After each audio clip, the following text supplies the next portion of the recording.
Hello, everyone, and welcome to the Cinema Flow podcast. I'm your host, Zach Abdulbaki, and today I'm joined by a very special guest. He's an Australian actor who you can see on the big screen in the new film Beast from Lionsgate. It will be released in cinemas on April 10th in the United States and April 23rd in Australia.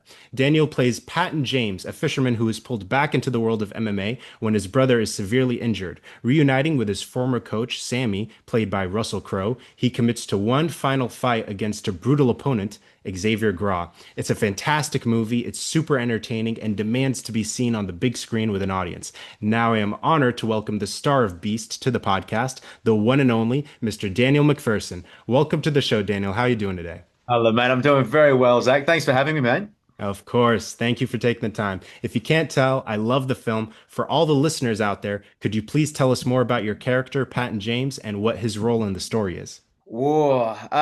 Patton James had come from a life of fighting. He was a champion fighter. He'd come up through MMA and succeeded at the highest level. And we start the film, 10 years in the past, and you see Patton at the peak of his powers with Russell Crowe's Sammy, getting prepped for a big fight, which is a scene that still gives people goosebumps, all around the world when they're seeing it in some of these screenings and some of these preview screenings. It's been very satisfying. But Patton, 10 years later, we find him. He's a husband. He's a father. He's an expectant dad. He's got a second child on the way. He's back working in a very working class port steel town, which was shot south of Sydney. Imagine maybe Pittsburgh or Baltimore. Maybe might be maybe a little bit smaller, but a really, sort of tough town to come up in, and he's back there trying to make ends meet and provide for his family, and he's doing it tough. He's doing it tough in kind of those early 40s, late 30s, early 40s years. His glory days are behind him, and yeah, we meet a complex guy, but a highly well-moraled man. His sense of right and wrong is very intact. He's been a provider and a protector. He's an older brother to his brother Malin, and they've come up together without parents. So he's had to sort of grow up very very quickly as a young man. But he's a complex dude with a big heart, and I think that's fun to play. Absolutely. And the fighting scenes are fantastic and super authentic, but they wouldn't mean anything if we didn't care about the characters. And especially in the early part of the film, like you said, we see how principled he is, like when he shares half of his money with his coworker and stands up for him. And he cares about his family and such. I'd be remiss if I didn't mention how great the script for the movie is. It's super tight and efficient. I'm curious, how did the script evolve through pre-production, and what is it about the story that resonated with you when you read it for the first time? Oh man, I was first given the script by the writer David Frigerio the day after I wrapped his film Land of Bad, which we shot in on the Gold Coast in Australia, also with Russell Crowe and Milo Ventimiglia and Liam Hemsworth and Luke Hemsworth and Ricky Whittle and a fantastic international cast. And Fridge was like, "Hey, I've just watched you and Russell work together for the last 2 weeks on Land of Bad," and it was Russell and I's second film, and Poker Face was our first, which he directed. And he's like, I've got this MMA script, which I think could be really cool, and I think you guys should look at. And it was originally set in upstate New York. It was originally set in Buffalo, New York. And and then when Tyler Atkins, the director, came on, we kind of looked at each other and was like, two Aussie guys don't know a lot about what it's like coming up in Buffalo, New York, but we know a lot about what it's like to come up in some of these coastal towns in Australia. And so the script was evolved into being an Australian story, or starting out in Australia and ending up an international story. Then when One Championship came on board, we had this great idea of, well, look, why don't we end up in Southeast Asia? Why don't we end up in Bangkok? And you've got this great kind of neon landscape and nightscape to really shape the third act of that film, which cinematically, we could all visualize how special that was going to look and what that was going to look like. So the script evolved that way, and then when Russell started having his input, and Tyler had some great visual ideas, the director, and the whole first 4 or 5 minutes of that opening sequence was Tyler's idea. Tyler really visualized this beautiful Wana, like a warrior going a gladiator going out into the Colosseum, which still, I mean, that was our first sort of calling card of the film. That was the first thing that people got to see of the film, and so we basically sold the film really on that first scene, which we shot very early in the piece. And then Russell came in and worked with Fridge and did his pass, which really kind of just it got a little bit more efficient and it got more potent. And Sammy's character came alive, and the relationships between Sammy and his daughter Rose, and his relationship with Patton and the backstory, all just got a little bit sharper and deeper and more rich, and evolved into what we ended up going to shoot. So that evolution was between 2022 and 2024, and we started shooting in December 2024, and we didn't wrap until a fair way into 2025. So it's been, a little under a year, and to be here now, to have this beast ready to release is exciting because we're all incredibly proud of it. That's awesome. And I love the opening scene. I think that the dialogue is going to become iconic. If I can breathe, I can think, and if I can think, I can win. It's so awesome. And what was it like working with Russell Crowe this time around? Because you had a lot more scenes one-on-one with him. And also, was there like, were you guys more comfortable, or I guess, were you more comfortable with him now that it's been a few movies into this? Yeah, no, absolutely. And, Russell is such an imposing presence Mhm. on any set, on any room, and he's also a presence that elevates and has a level of expectation of everybody around him, and he does that with great grace. But I remember my first day ever on set with Russell was on Poker Face, and it was a two-shot, a two-hander, and I walk in and he's got two cameras on me, close up and really close. And, even though I was 20 something years into my career, you still get the nerves and the butterflies of not only am I working opposite Russell Crowe, working opposite Russell Crowe as my co-star and as a director, and he's starting with two push-in close-ups on my performance. I mean, it's enough to rattle even the best. But we got through that, and I really enjoyed our Poker Face experience, and then Land of Bad kind of I was very much there in support, even though I was playing the Colonel, ranking above Russell's character. I was very much there supporting Russell in Land of Bad. Then the tables were turned, in the instance where Russell was very much supporting me, and so there was none of that kind of. We were working as peers and as equals, this time around, which was a wonderful place to get to. He's still a great mentor. He still, gave me some notes in performance during scenes that I hadn't seen, and elevate you to a place that very few people get to experience when you're on set with someone like Russell. Also incredibly respectful of Tyler, who was only making his second feature film, which was, again, very, very gracious and very generous. And so the collaborative nature certainly has elevated and evolved, and maybe there's none of that fear maybe that comes in when you're a younger actor and you're going toe to toe with one of the all-time greats. By the third time around, I felt like I'd earned my place there, and I think that the scenes that go on screen I'm really proud of. Absolutely. You definitely held your own with him, and you were both amazing. It reminded me of like the Rocky Creed relationship, but different. And I loved it so much. And well, I want to get to like your preparation for this movie. So what exercise and work and discipline did you have to do to get in shape to maintain Patton's physique throughout the entire shooting period? Yeah. We were fortunate enough that the film was on again, off again for, Yeah. for a couple of years, and that sometimes that was finance, or sometimes it was availability, or it was Russell's schedule was changing, or whatever was taking place. Because if we had gone and shot in 2023 as we planned, I just didn't have enough experience training MMA. I didn't have enough weight kind of physically and performatively to bring Patton to life in a way that I really wanted to. And so I ended up kind of doing three preparations for Patton James for this film. And in between when it fell over the second time, or when I got put on pause the second time, I went off and did a bunch of theater. I toured two plays back to back. And, nothing is coincidence. And I'm sure there was some divine intervention in there that was like, you just need to go back and do some really heavy lifting theatrically for 6 or 9 months before you're ready to step into Patton James. So I toured a play called The Woman in Black, which is a very classical, widely performed English play, two-man play that we toured around Australia for 5 months.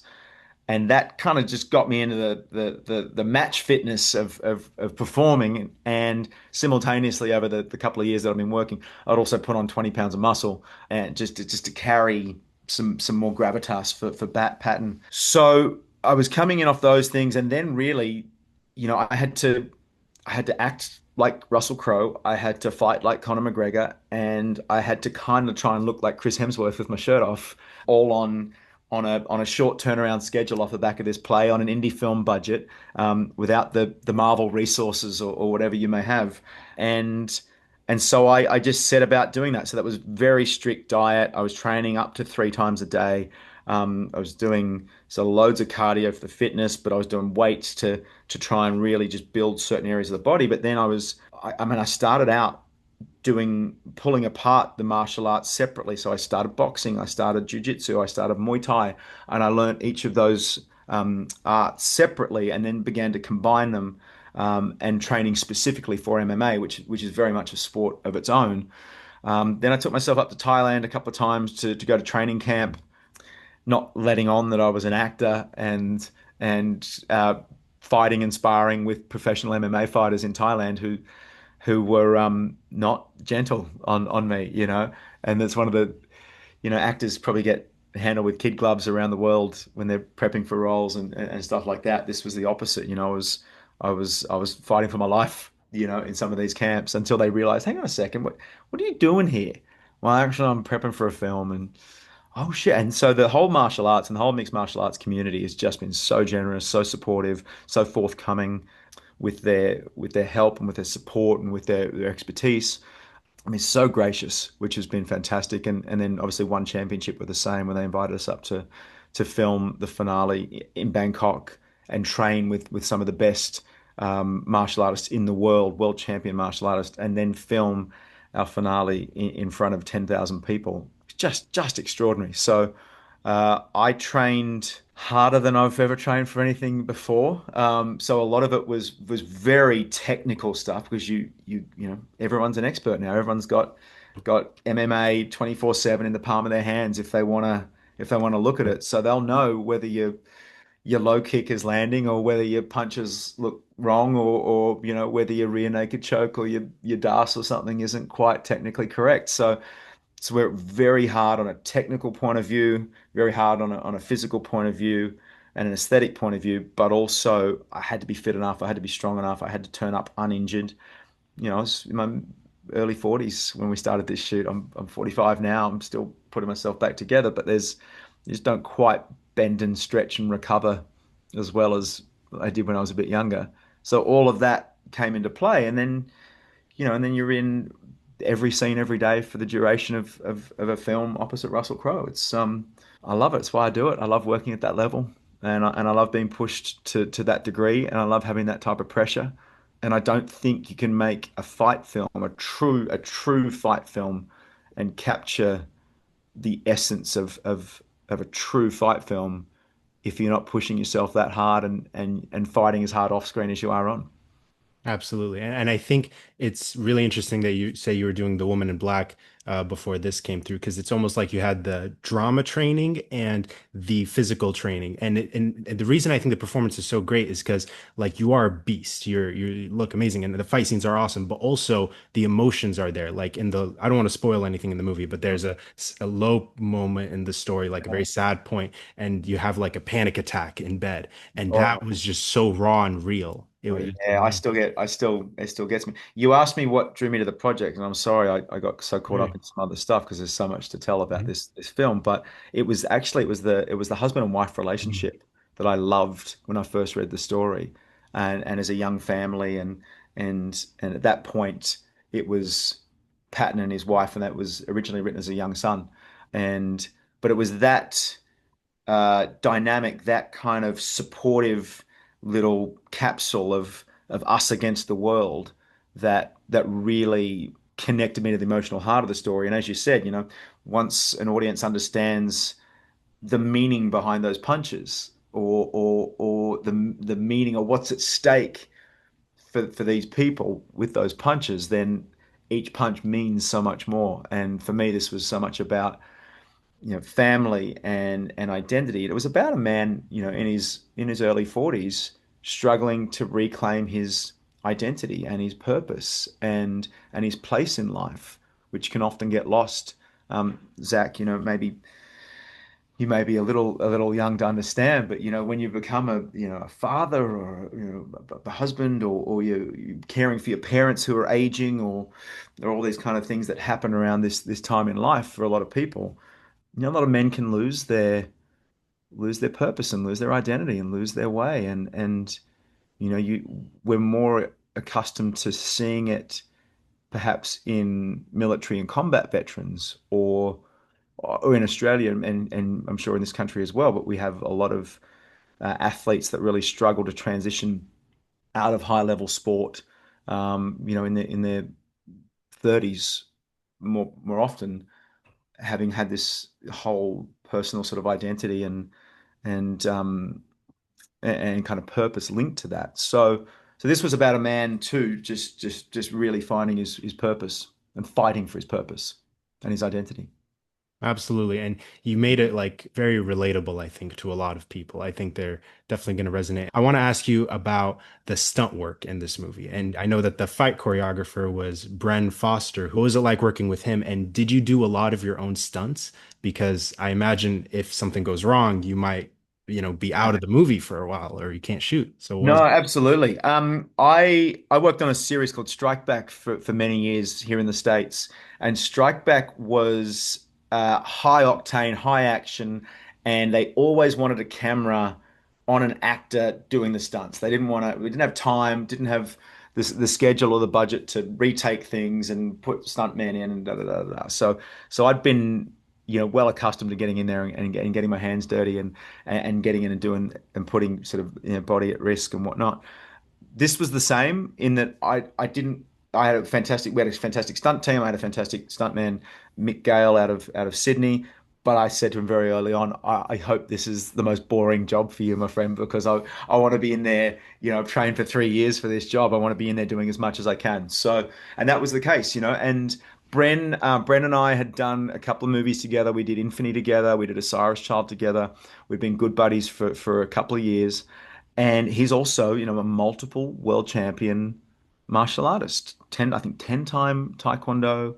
I think he's a double black belt in jiu-jitsu. I mean, Bren is an ex-professional fighter. So when he came on board to play Xavier, he was like, "Listen, I think we're going to be better off if we choreograph this stuff together, and I use my team and his family and his martial arts school to elevate and bring everything." So we'd had some fantastic training and some fantastic MMA teams on board prior to Bren coming on board. But once he came on, it was he and I digging in. I was at his gym every day for hours on end, training beforehand, turning up, doing hours of choreography and rehearsal, then leaving, then going and training again, and we both got families and we both got young kids and businesses, the business to run and all that sort of stuff. So it was big commitment, big effort, but we looked at each other and said we want this to be the best, most realistic, most intense MMA ever seen on film. That was our goal, and I think I can confidently say I think we've achieved that. I'm going very close, if not. Absolutely, I think so. You mentioned before that it was an independent film. I think you guys had the best of both worlds because you were able to make it independently and make it like super authentic. But then now it's a studio movie because it's going to be with Lionsgate in the US. What was it like working with the producers? How did they take it from being an independent film all the way to a worldwide theatrical release? Yeah, extraordinary team of producers. John and Mike Schwartz out of Australia, Tim and Dave Frigerio here in the States. I was EPing as well. Right. Tyler Atkins. So real. Everybody was bringing their strengths to it. Everyone was bringing their network to it, and so we were able to kind of pull in all these favors. I was able to bring in an introduction to one championship, which was fantastic. And again, I think that's something really unique that we haven't seen on screen for a long time. There's so many fight films end up in Vegas. And then there was originally a version of this film that did that, that ended up in a world title fight in Vegas. But when the opportunity came to do something completely fresh and different and had a whole new sort of landscape on screen, we jumped at that. So I would say it was a very we had kind of all these different markets. We had our Australian producers, our American producers, and those that were on the coal face. Tyler and I there every day. And so it worked. And so then, the goal is to elevate an indie film, or to have an indie film that elevates and looks like a studio film is an incredible feat given what we had to work with, and the parameters that we had to work with, and the obstacles we had to overcome. But also then when you add in the Russell Crowe factor and the Luke Hemsworth factor, and this fantastic cast that we've got, it opens some doors, and it gets some attention, and you know it's up to us then to provide something that is going to convert that attention into screens and into audiences. And I think the quality of the film surprised people, that it's so much more than a fight film, and it's so much more meaningful, and it's so much more emotional, and it's so much more affecting. So yeah, once our producers sort of made people aware of what we were doing, it was up to Tyler and I and the whole cast to convert, and I think we did that. Absolutely. And it's cool that it's an international team because I think it's going to have a lot of broad appeal. And also it's interesting that like I think MMA is probably more popular now than it ever has been. So I'm curious, did you grow up like playing sports or martial arts or anything like that? And also you don't look 45. I thought you were much younger. Thank you. Oh, I'll take that. I'll take that. Thank you, mate. There's a few grays in this goatee today. I did come from a sports background, so I grew up on the beach in Sydney. I grew up. My dad was from New Zealand, so I grew up playing rugby like every Kiwi and Aussie. I then went into, and I was in surfing and in the water the whole time. And then my sport growing up was actually triathlon. So it was swim, bike, run. And then, Australians, we play every type of football and then cricket and everything like that. So, but triathlon was specifically what I was going to do, and I actually met my first acting manager at a triathlon in Sydney, and I got picked off the side of a road when I was 16 years old and said, "Why don't you come and try some acting or some modeling or something like that?" I was like, "No way! I'm going to go and be an athlete. I'm going to go and study." I was going to go and study like commerce or something really boring like that. Funnily now I'm producing. It's like, well, it's not that boring. It's quite exciting. It was a good background, but yeah, it was through sport that I started acting, and I started out in soap, in 1998. And so, that's been an amazing kind of journey to be still feel like I'm at the very beginning of a career. But You mentioned about like you weren't sure if you're going to be an athlete, and then you got into acting. What is it about Australian actors that makes them so great? Because it's not just Russell Crowe, it's Hugh Jackman, Margot Robbie, Nicole Kidman, from Warrior, Joel Edgerton. Like, what is it in the water down there? Is the drama oh, schools like are the oh, drama look, schools? there's definitely a great drama Yeah. school, background down there. It's very different to the US, and it's also very different to the UK. So we're Yeah. I think, very distinctive, flavors of actors that come out of each country. But look, we certainly have a physicality, and I think that's very just by the very nature of growing up in that land, and the harsh sun and the animals that are going to kill you, and being the most remote island on Earth and all that sort of stuff, that it breeds a vitality and a hardiness. And then I think it's the ambition of the performers that come and succeed over here in the US. There's a certain type of performer that comes over and really thrives and wants to work at this level and wants to go through the challenges of converting a career from the US or from Australia to the US, and there's a certain type of work ethic that comes with that, and a certain type of understanding of US culture and whatnot. And I love it here. I've been, fortunate enough to be in the US since 2010.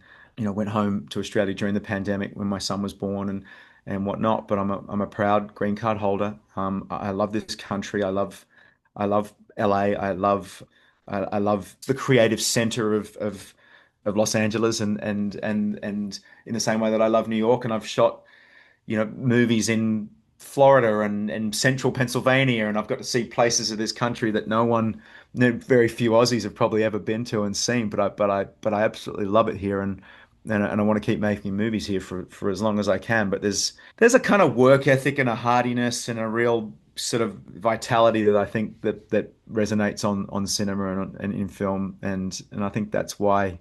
And look, we've got to thank the generation that really paved the way for us, which was, Russell, and it was Nicole Kidman, and it was Hugh Jackman. It was the late Heath Ledger, who was the first of my generation, who was light years ahead of anybody of our generation, what he was doing performing wise and what he was doing character wise. So Guy Pearce, Naomi Watts, we owe a great debt of gratitude to that groundbreaking sort of generation that paved the way for the rest of us. We're very grateful for that. That's awesome. Are there any underrated Aussie movies that people should check out? Because we all know Mad Max, which is great, but what are some hidden gems?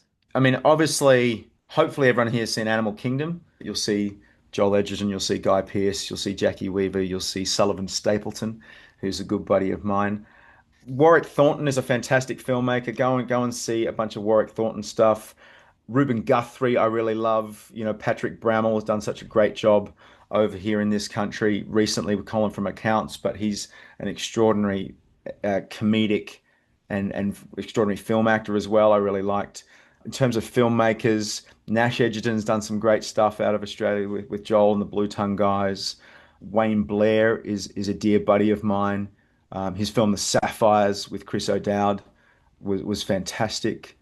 John Bell recently made a film called The Mugai, which was based on an Aboriginal Indigenous demon sort of story that turned into a horror thriller, which I was really impressed with, and I love John to bits.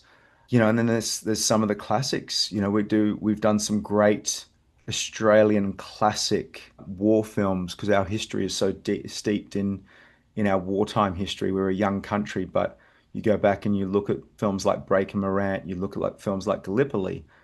Those films, particularly Gallipoli, talk about the loss of innocence of us as a country in that sort of wartime period. And it really was that for a young country bathed in sunshine without a care in the world. Gallipoli's a special one. And then Russell's film, The Water Diviner, is I similarly have seen special as that one. well. Yeah, it's really special. Really special. Yeah, yeah, no. I mean, all great, sound like great movies. I'm gonna add them all to my list. I went down a rabbit. I went down a little flow of films then. It's just, and I'm sure I've missed so many that I love. One of my favorite films when I was a lot younger was a film called Siam Sunset, which was written by a writer called Andrew Knight, who's remains one of Australia's most prolific screenwriters. Yeah, man, there's so much because our landscape is so often a character in Australian cinema. It's a really harsh and unique landscape, and the people that live there are very unique from a global viewpoint. Yeah, man. There's a Rabbit Proof Fence. I don't know if you've seen Rabbit Proof Fence, Philip Noyce's film. You go back through Philip Noyce, Bruce Beresford, Peter Weir. Anyway, sorry, I'm going. There's plenty for people to dig in there. Yeah. That's awesome. No, this is good because I like new recommendations. This is all stuff that Americans should all check out. Yeah, yeah. Yeah. So many. So now I'm just racking my brain on other ones. I wish I could have. I'm gonna have to. Yeah, I'm going to text you a list, man. Yeah, I want to ask one more thing about your workout regimen. So, like, what was your dietary plan, and how did you manage to have like good food that like tastes good, but also, high protein, getting in shape? What was your like meal prep like? I cooked it myself. Good. I mean, I was. Everyone talks about the training. They talk about the physical stuff. No one tells you how much washing you have to do when you're doing 3 gym sessions a day, and I'm going to pick up my son from school, and I'm driving across Sydney. It wasn't method as such, but I was living the fighter's life of going. I was doing all my meal prep. I was doing all my. I mean, I was walking out the door with bags of food, bags of training gear, gym gear, boxing gear, grappling gear, all my Muay Thai pads, stuff for my son's swimming after school, and then whatever else I had to do, and just yeah, bags of food and drinks and supplements and. So I was walking out the door at 6:30 in the morning, getting home at about 8:30 at night, absolutely exhausted. So super high protein. I was It was quite a large caloric deficit. I was probably aiming for 2,500 calories or under, which sounds like a lot, except I was burning so much. So I was still in a huge caloric deficit daily, but trying to eat as much protein as I could and loads of like supplementation of aminos and glutamine and things like that so that I wasn't catabolically ripping through muscle. So the first time I prepped for this film, I think I lost 20 pounds in a month, but 14 pounds of it was muscle. Okay, so I had a real big learning curve. So second and third time around, I was really trying to hold the muscle on and strip the fat off, but then also have my brain work because I had to learn the nuance and the intricacies of the choreography. So when you're in this caloric deficit and you're exhausted, but then you've got three martial artists and Bren Foster telling you the really intense but highly technical MMA sequences, and your brain's going, just give me some sugar, So look, a lot of chicken, a lot of steak, a lot of eggs, a lot of spinach and greens and stuff like that. I was big protein shakes, like three eggs, triple scoop protein, water only, because there's no wasting calories with no oat milk around here. But yeah, it was Protein City. That's Yeah, awesome. Yeah, no, it wasn't pretty, but it was Protein City. it's a lot of hard work, and honestly, what you eat is probably as important as how you work out. You mentioned that you went to Thailand for the one championship scene. What was it like being, and you also trained there, right? So, like, what was it like? Did you get to experience the country and the culture at all while you were there, or was it just work, work, Yeah, work? oh, absolutely. Thailand is so special. It is so unique, and their style of fighting and fighter is very unique. Muay Thai is such a spiritual aspect to it, but it is also devastatingly violent. And when you're using elbows and knees, as well as everything else, it's an art that is designed to cut you open and make you bleed.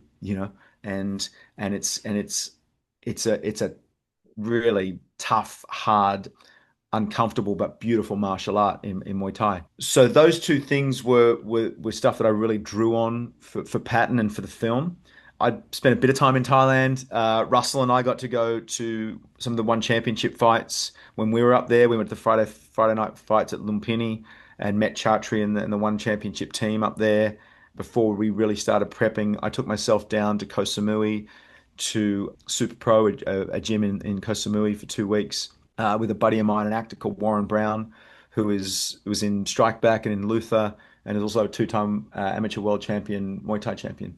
So Warren and I went down there and trained incredibly hard, and that stuff just added all the authenticity to it.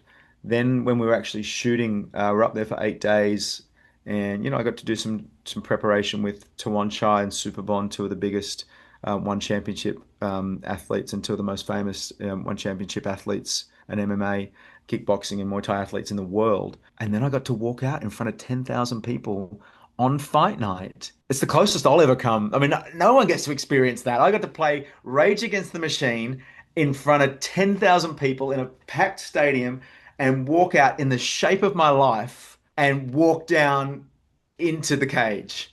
Like, I will never, as long as I live, I will never forget that feeling. That was incredible. Walking into that cage, getting an understanding of what professional fighters go through and get to experience, particularly at that very, very top level.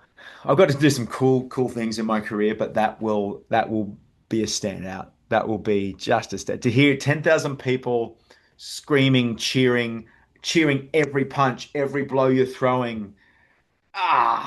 Amazing, man.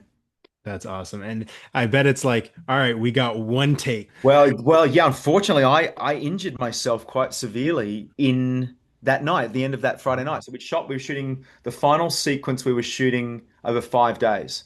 We'd shot the Friday night in front of 10,000 people was at the end of the fourth day, and we had one day left to go. And on that night, by that time, I'd already broken my nose, I'd broken some other bits and pieces. But on that night, I actually tore my adductor off the bone. I had a like slight pelvic fracture, and in that moment, I had to think, oh, have I dislocated my femur? Have I cut myself open? And in my brain, I'm going, we've waited 7 months to be here tonight. You got two cameras on you. We've got one take. It's like 1 in the morning. 10,000 people are about to leave. You can't like stop and go, oh, I've just hurt myself, guys. Can I have a second take? It's like you just in that moment, everything sort of flicked through my head. I was like, you just got to keep going. And so I didn't realize the severity of what I've done, and so we walked in and out of the cage, down the stairs, with 10,000 people cheering, and I realized the next day that I'd torn my adductor off the bone and fractured my pelvis. But you just you just do it in the moment. So yeah, it was a few injuries and a few scars. But when we shot the rest of the movie, the 6 weeks of filming back in Sydney after that, I shot a lot of this movie with a leg that didn't work. God, what? And I mean, I imagine that's a lot of pressure because it's like all these people, their jobs, like, we gotta make the movie, we gotta finish it. Well, it's Damn. just been such a challenge to get this film made. We've got all those pieces to come together for the finance and Russell's availability and all the locations and a one championship fight and all these things. I wasn't going to derail that by saying I had a sore leg. There was so much more at stake. So we make it work, we get it done, and I got the rest of my life to recover. I must give massive props to Mick Gale, who I mentioned before. He jumped in Mhm. and was the one throwing some of the final punches that I'll let people, I won't give any spoilers away, but he jumped in and saved my backside there saved the movie at the very end there. So he went from not being very busy to being very busy on that day of shooting. And then we went back in time and went back and shot all the drama. So a majority of this film was with some sore bits. Yeah. I guess it's a sad thing, but also it's like I guess it made sense watching it on screen because then you looked like the most impeccable shape like by the end. So Yes, yeah, yeah. The timing just worked out really well. We had Russell for yeah. 2 weeks at the beginning, then we had a bit of a hiatus over Christmas, and I was able to train. We shot the one championship stuff in January, later January. So was only training through January. Then we had another small hiatus, which we were always planned to have before we shot all the drama back in Sydney. And it just so happened that it was during that hiatus where I was injured, so I had 2 weeks to recover, and then we're back to shooting the drama. So it all worked out just impeccably. It was like I said, there's no such thing as coincidence, and I reckon there was a little bit of divine help as well. Every movie it's like a miracle if it gets made because there's so many moving parts. Like you need to get the investors, but then you need like the star like Russell Crowe attached to get the pre-sales, and then you have to be able to shoot it in a country like Australia to get the tax incentives. 15 years of work that somehow has to like converge and pass through the eye of the needle, which is the time of shooting the film, which may be 2, 4, 6, 8 weeks. And then it goes out into post-production and sound and mixing and VFX, and then and if you're lucky, distribution and theatrical release and all those further things. But the actual shooting of the project, getting to day one to set or getting to wrap a film is like this convergence through this tiny little aperture, for the course of 6 or 8 weeks. So when you get an actor that turns around and goes, "Oh, I got a sore leg, I'm not going to do it today," you're like, "Dude, do you have any idea like what it's taken to get here?" So the reverence that I have now for cinema and the reverence that I have for this art form and from producerially and as an actor performatively now as well of going, you got any idea if actors knew any idea what it took to get on set that day and to and what a privilege that was. I think maybe a lot of us had approached it a little differently. Absolutely. And it's honestly inspiring the way that this movie was created and a lot of independent films. I Yeah. love how you said about how you appreciate America. I'm actually from Dubai. Oh So I wow. mean it's very inspiring what can happen in this country if you work hard enough and Oh, yeah. totally. But also the huge expansion of film and film Mhm. opportunity out of the Middle East and the UAE and all that area at the moment. We've got friends in Dubai, friends in Abu Dhabi, friends in Saudi, all in the film world, and there's all great opportunity around the world. But this is still the what feels like the original epicenter of what we do and what we love. Or I also think this movie is going to do very well in the UAE and Saudi because they love MMA and everything. I gotta say, it's the first time in my career I have ever witnessed an international cut through quite like this. When Lionsgate released that first teaser trailer, Hmm. I've had projects released in America, I've had projects released in Australia or around the world, in New Zealand or England, but the way that this released on the East Coast and then here on the West Coast and then Australia and then the UK and then overnight was like Asia and India and South America and the way it just traveled like wildfire around the world was something that I haven't quite experienced before. And I think it comes back to obviously the MMA being, probably the biggest universal sport in the world right now, alongside, you know, soccer, football, or something like that. But in terms of visibility, it's second to none. And you throw in Russell Crowe, and he's got a bit of cut through as well, and you throw in, we have a saying in Australia that may be a bit different here, but that is you can't polish a turd. And when it comes to a script, you were talking about a great script. That's where it starts, and it's got to start with a great story and a great script, and then all those then pieces stack on top of that. And so thanks to Dave Frigerio, we had a great script to start, and we could see where it could go. We could see the potential when you could elevate those bits.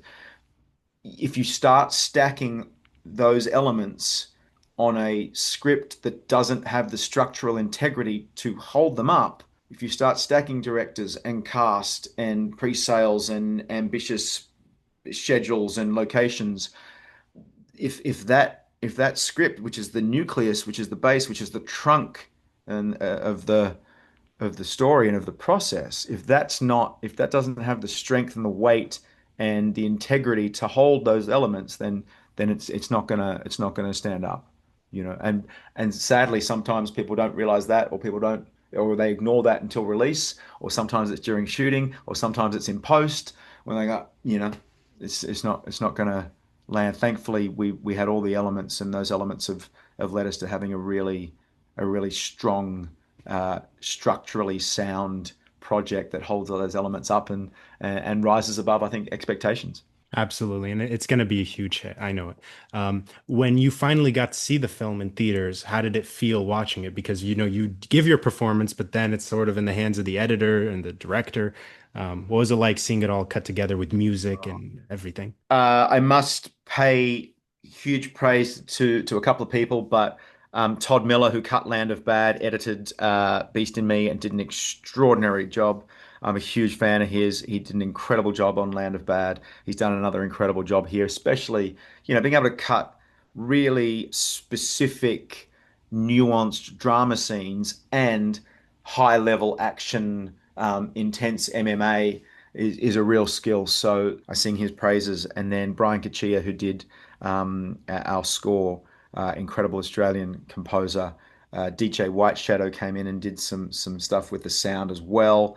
But and then the post and the sound design and the guys at Spectrum in Australia, when those punches hit, the whole cinema reverberates and you feel it in your chest. And it's like when I first saw it, I think there's the first scene you might remember, and people might, when they see it, but the first time you see me throw a punch is on a red punching bag in my garage, in Patton's garage. And I remember the first time I experienced that, and the whole room shook. It sounded like thunder when this guy punched. And I reached over to Tyler, the director, and I kind of grabbed him by the arm. I was like, dude, I think you might have just made me a career. Like you just sell straight away that this guy is a beast, with the sound design and the way it was cut and the way it sounded. It would like just hit you in this deep, bassy kind of chest thumping sounds. Like, oh, I really look like I can punch. So it's all those elements come together, and it was still so cellularly ingrained in me. I still cry every time I see it. There's still so much muscle memory from what I put into it, and things that I found really emotionally connective for Patton. Are still really really potent for me, for sure. Yeah, and there's some moments with slow motion punches in the climax where I'm like, I don't know how they did this. I mean, they just punched the heck out of each other, is Wow. what they did. Brandon and I were like, listen, man, this is what we want to do. And we've got gloves, we've got some wraps. But I was well, I was beaten and bruised every day. Like we were covering up my real bruises to put on fake ones. I've never had a job like that before.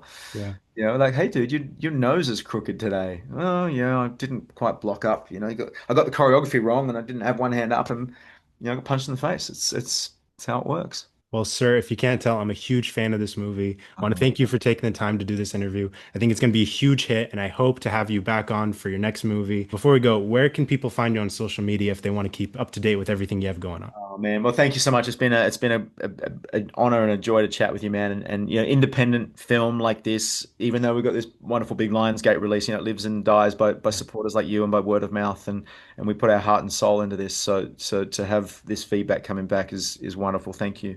I'm on Instagram at Dan MacPherson, DanMacPherson. I used to be on X. I'm not there anymore. So if you find anyone that's saying they're me, it's not me. But yeah, Instagram is probably the best place to get me. I'm pretty open. You'll find me. But man, it's been lovely chatting, and I really appreciate the support. See you in I'm the going to text you. I'm going to text you the list of Australian films, and I look forward to chatting you for the next one or a on. sequel. And once again, I hope you all check out Daniel's brilliant performance in Beast, which will be released in cinemas on April 10th in the US and April 23rd in Australia. Thank you all for listening to this episode of the Cinema Flow podcast. We'll be back next week with more fun movie chats, but until then, stay safe, and I'll see you next time. Bye bye.